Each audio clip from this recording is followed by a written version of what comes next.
Welcome back to Beagle Eye Visions. Freedom through Memedom, day 8. Look at this awesome cup. Alright, day 8. Know who the real thieves are. The hurricane hasn't even hit, and already looters have been spotted. It's a couple of politicians. That's hilarious. Disasters bring out the looters.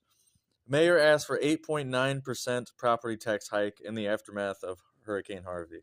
I remember that. I remember that when that was on the news, actually.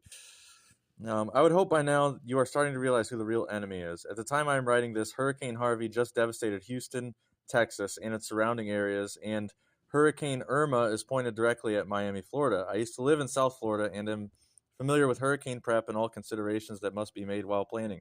One major one is looting. Looters come out of nowhere looking to steal anything that isn't tied down. Now imagine if they had a license to steal your property.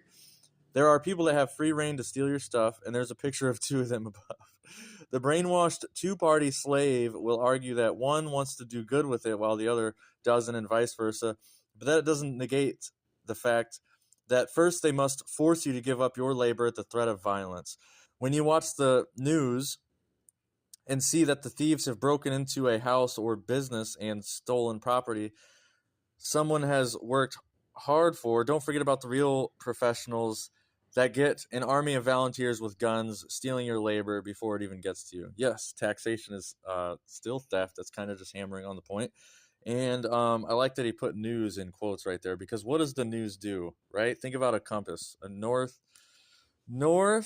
east, west, south, right? Because that's what the news does. It takes your consciousness in every single different direction possible to distract you. Religion is to keep the poor from uprising.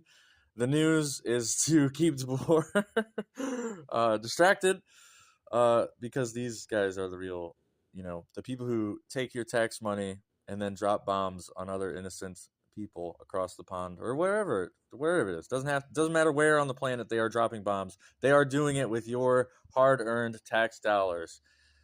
This is why we need to come together and convince police officers to quit their job, convince anybody at the IRS to quit their job, because this is immoral slavery. Look at these two clown shoes right here.